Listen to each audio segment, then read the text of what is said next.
Hello friends, मैं तेजिंदर विधुड़ी आपका अपने यूट्यूब चैनल में स्वागत करता हूँ। पिछली वीडियो में हमने पढ़ा था वर्णों के बारे में और वर्णों के प्रकार देखे। वर्ण दो प्रकार के होते हैं, कौन कौन से? स्वर और व्यंजन। तो स्वरों से संबंधित जो है वीडियो में मैंने पिछली वीडियो में भी बताया, और आज की जो ये वीडियो है हम देखेंगे स्वरों के प्रकार। तो चलिए देखते हैं। वर्ण विचार से संबंधित ये वीडियो है।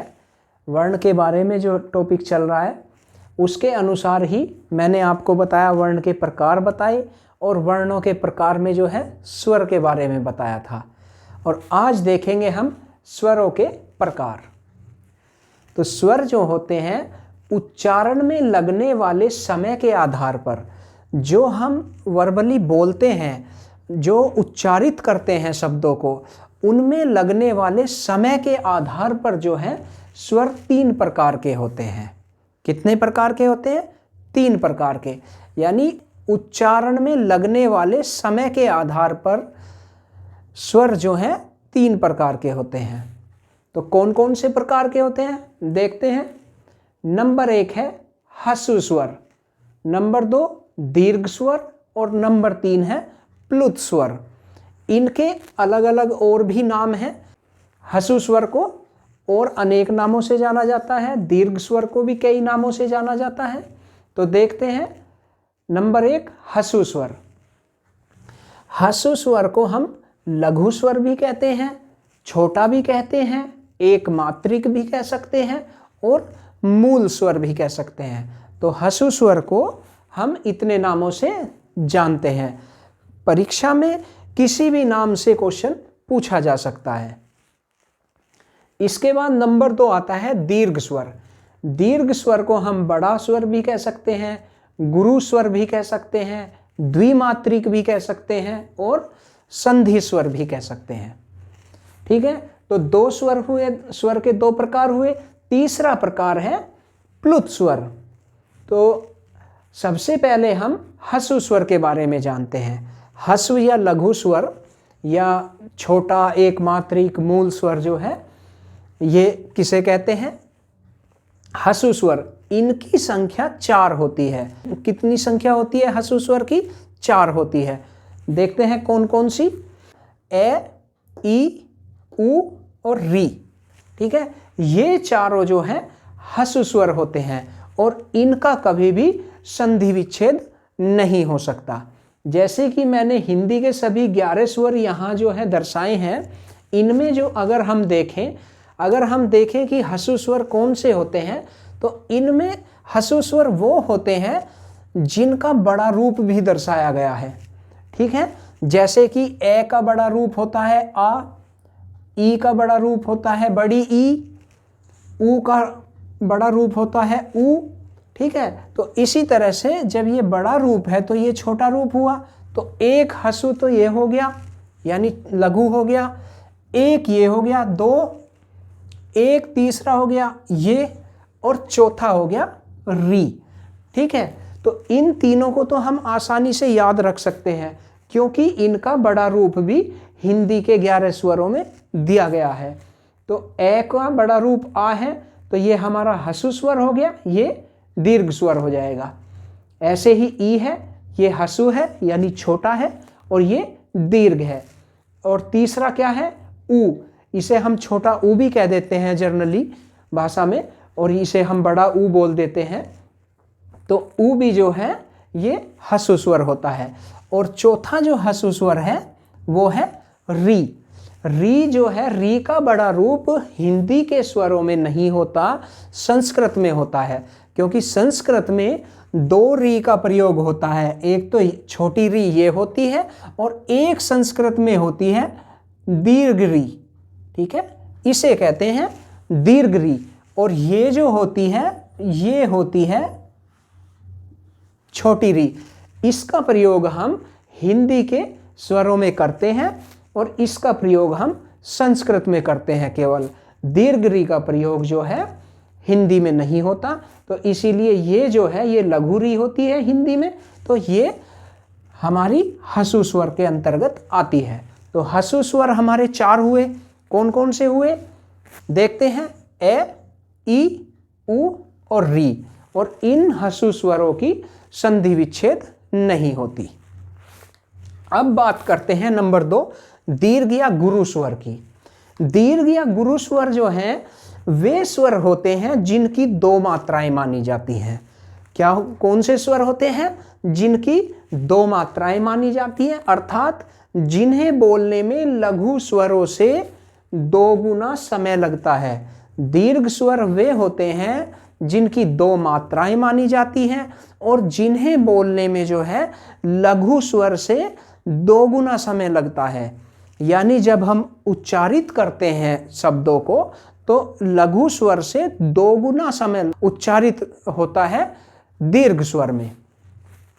तो इनमें 2 गुना समय लगता है, इन्हें हम दीर्घ स्वर कहते हैं। और दीर्घ स्वरों की संख्या 7 है। कितनी है? 7 है। टोटल स्वर कितने थे? 11। हिंदी के टोटल 11 स्वर हैं। तो अगर हम लघु स्वर निकाल दें, चारों लघु स्वर को निकाल देते हैं तो बाकी के जो बचते हैं, कौन कौन से बचते हैं? कितने हैं? आ, ई, उ, ए, आई, ओ और औ। कितने हो गए? 1, 2, 3, 4, 5, 6 और 7। ये 7 जो हैं स्वर होते हैं दीर्घ स्वर। ठीक है, तो 11 टोटल स्वर हैं। 11 में से 4 तो लघु स्वर और 7 हो गए दीर्घ स्वर। ठीक है, तो 7 दीर्घ स्वर जो हैं आ, ई, उ, ए, आई, ओ और औ। ठीक है, ये 7 होते हैं दीर्घ स्वर। अब इन 7 में दीर्घ स्वरों में ये जो मुख्य 4 स्वर हैं, 4 स्वर कौन कौन से हैं? ए, आई, ओ, औ। ये चारों जो स्वर होते हैं इन्हें हम संयुक्त स्वर भी कहते हैं। क्या कहते हैं? संयुक्त स्वर। और इनकी संख्या जो है 4 होती है।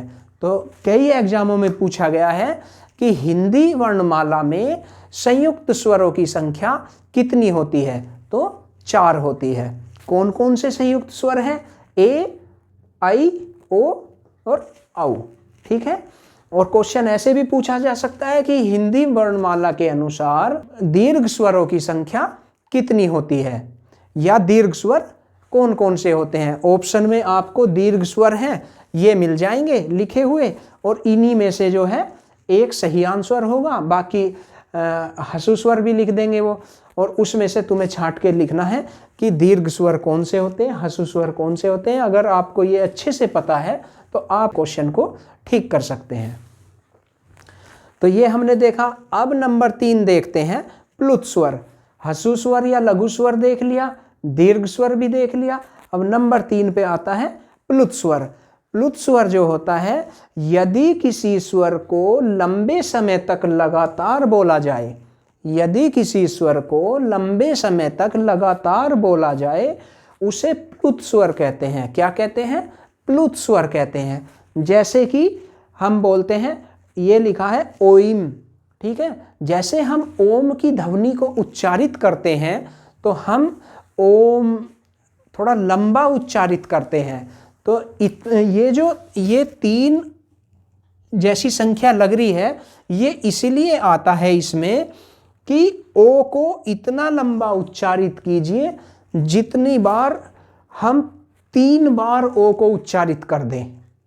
ठीक है, ओम ऐसे करके। ठीक है ना, तो ये जो जितना भी लंबा उच्चारित होता है वो प्लुत स्वर कहलाता है।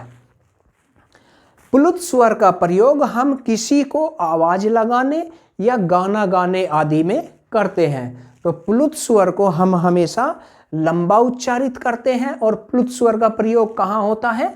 आवाज लगाने में। अगर हम किसी को आवाज लगाएं तो थोड़ा लंबा उच्चारित करेंगे शब्दों को, और जो है गाना गाने में भी प्लुत स्वर को लंबा उच्चारित करते हैं, इसीलिए इन्हें प्लुत स्वर कहते हैं। ठीक है, तो प्लुत स्वर के बारे में ये हमने जाना। अब प्लुत स्वरों की संख्या 8 होती है। कितनी होती है? 8 होती है, और इन्हें हम आसानी से याद भी कर लेंगे अभी। ठीक है, 8 संख्या होती है। हसु स्वरों में से आता है ए, ठीक है। हसु स्वर में जो हमारी संख्या 4 थी उनमें से ए को ले लीजिए, ठीक है। तो ए को प्लुत स्वर में ले लेंगे, ठीक है। तो प्लुत स्वरों की संख्या कितनी बताई? 8। 8 में से एक तो है हसु स्वर जिसे हम ए बोलते हैं, और बाकी के जो दीर्घ स्वर हैं, दीर्घ स्वरों की संख्या कितनी थी? 7। बाकी के 7 दीर्घ स्वर और हसु स्वर में से ए, टोटल कितने हो गए? 8। 8 स्वरों को जो है हम प्लुत स्वर कहते हैं। कौन कौन से हैं देखते हैं। 8 प्लुत स्वर। ए, ये तो हमने कहाँ से लिया? हसु स्वर से लिया। और बाकी के जो 7 हैं, आ, ई, उ, ए, ऐ, ओ, औ, ये जो बाकी के 7 थे ये हैं हमारे दीर्घ स्वर। तो 7 दीर्घ स्वर और 1 हसु स्वर, इन्हें मिलाकर 8 हो गए और 8 को कहते हैं हम प्लुत स्वर। अच्छा, मूल भाषा जो हमारी संस्कृत है, संस्कृत में जो है इन प्लुत स्वरों की संख्या जो है 9 होती है। कितनी होती है? 9 होती है। तो ये था हमारा स्वरों के प्रकार। कौन कौन से स्वर होते हैं? तीनों प्रकार देखे हमने। नंबर 1 पे हसु या लघु स्वर देखा, नंबर 2 पे दीर्घ या गुरु स्वर देखा, और नंबर 3 पे प्लुत स्वर देखा, ठीक है। और ये हमारी हिंदी के सभी 11 स्वर थे, जिनमें जो है 4 संख्या किसकी थी? हसु स्वर की। 7 कौन से होते हैं? दीर्घ स्वर होते हैं। और प्लुत स्वरों की संख्या होती है 8, ठीक है। अब अगली वीडियो में जो है स्वरों से संबंधित ही मैं आपको बताऊंगा कि होठों की आकृति के आधार पर स्वरों का वर्गीकरण, जीभ की क्रियाशीलता के आधार पर स्वरों का वर्गीकरण, तथा तालु की स्थिति के आधार पर स्वरों का वर्गीकरण। तो मिलते हैं अगली वीडियो में। अगर वीडियो पसंद आई हो, वीडियो को लाइक करें, चैनल को सब्सक्राइब करें। तब तक के लिए धन्यवाद।